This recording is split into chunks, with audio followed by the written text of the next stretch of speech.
do we have here? This is cambium from Birch. The good part goes in there. So this is a slab harvested from a mill.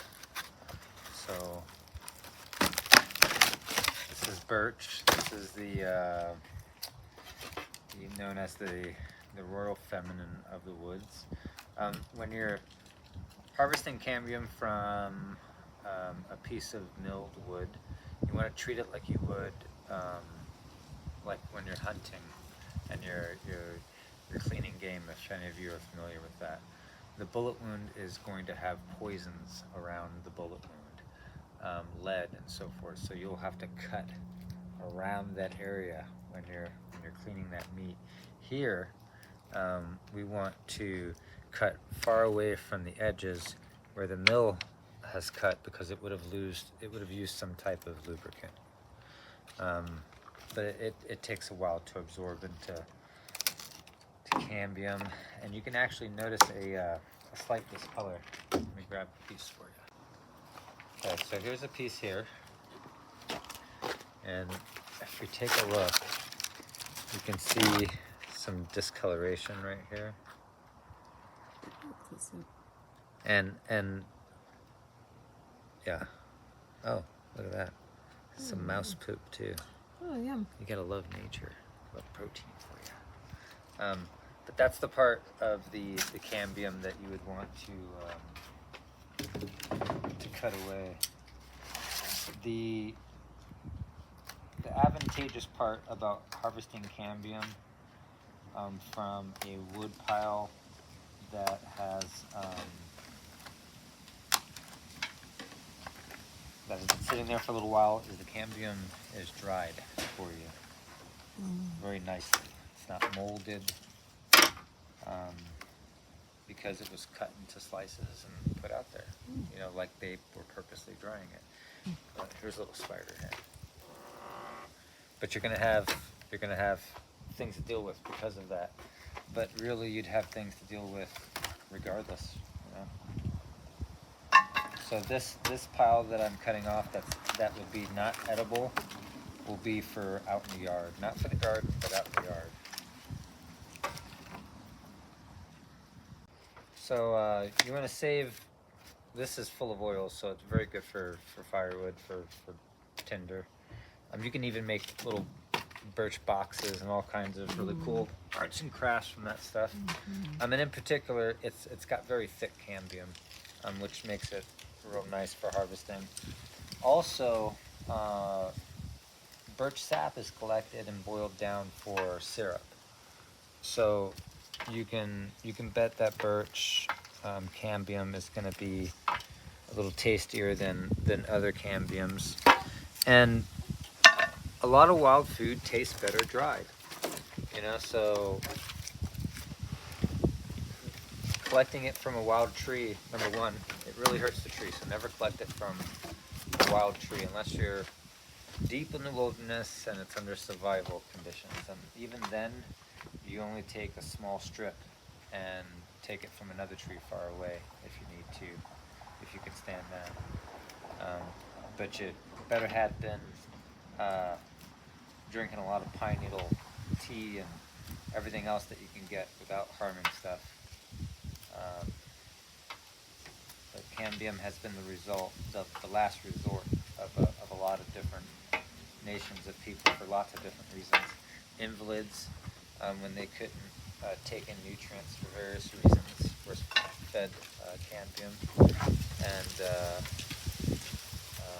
infants that didn't have goat's milk available, or mother's milk. It's fed armies that were starving. But what we're going to do with it today is we're going to dry this after we've harvested it, and we're going to turn it into a flour, and then we are going to bake it in some goods, probably like, what would you say, hon? 50-50 with flour? Not a clue. Huh? Not a clue. Not a clue. We're going to experiment and let you know. We're going to look up other experiments too. Oh yeah, and see, that's a good point. no use inventing the wheel. And that's another thing. The Amish, they've been putting this stuff in food for a long time. So we're gonna look into what they have to say about the subject. But as a flour, it can be an additive to stews and all kinds of good stuff. Yum, yum. A tea, obviously. And you can find. I'm not recalling the medicinal qualities of birch at this moment, but I imagine it's extensive because cedar has like 2 pages of medical dictionary stuff it does. I'm sure birch is up there too.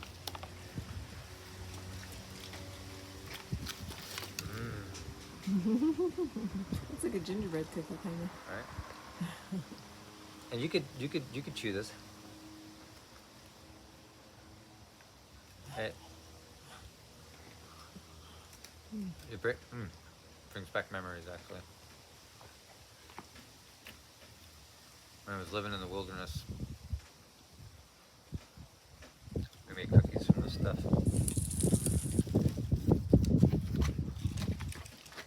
Starving just a little bit.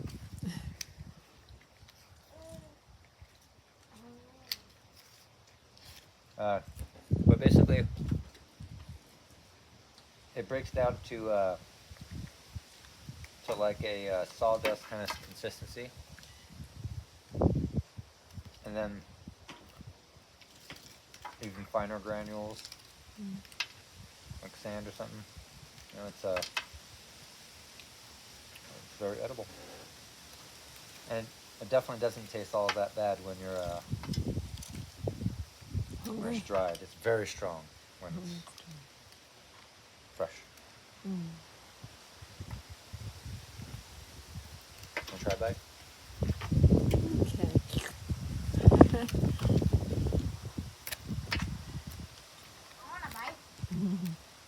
You want a bite? Oh, look at these cuties. Look at these little huddled cuties over here being so patient and wonderful. Love you guys. Yeah. Ophelia and Forest. Besties. Peace. Love, love. Wisdom.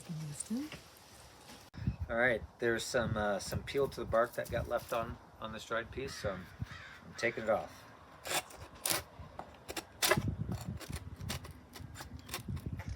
Don't try this at home. You know, I think this would be a good way to make noodles, actually. You do, but carefully.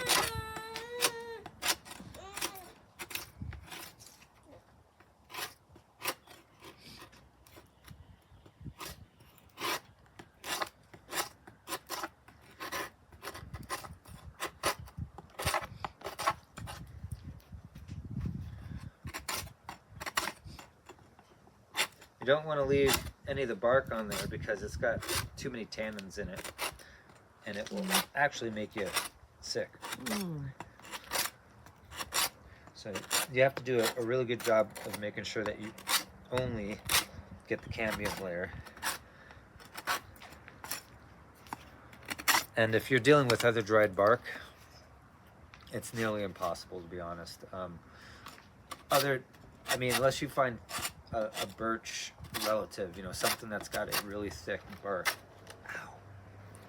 That's why I said don't try this at home.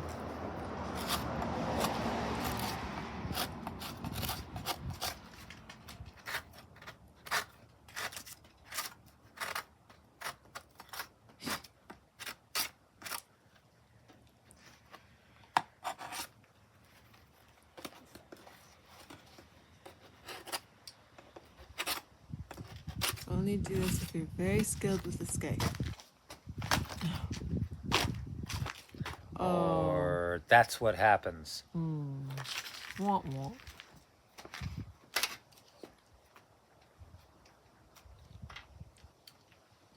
Look at those mountains. Ooh.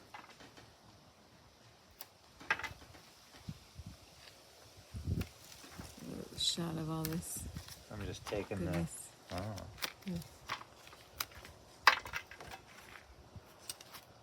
Taking the edges off.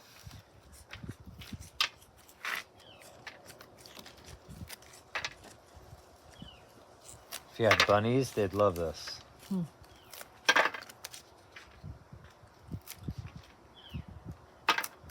Wisdom, wisdom, wisdom. Okay, as you can see, I still have my finger. This is a plus. Cambium. First thing we're doing is we're taking it and making it into stacks, like maybe 4 or 5 deep, and then I put it in the mortar and pestle like so, and what I do is I stack it on itself so that it gives it something to break upon it, and I really gotta bash the crap out of it. And you get it down to about this consistency. Then you can run it through a blender like this where there's no plastics touching it, and you'll end up with something like this, something that you can add to your flour or pretty much anything else. It smells a little bit like cinnamon. Loud cinnamon. Indigenous flour. Notice how it's red? Crispy.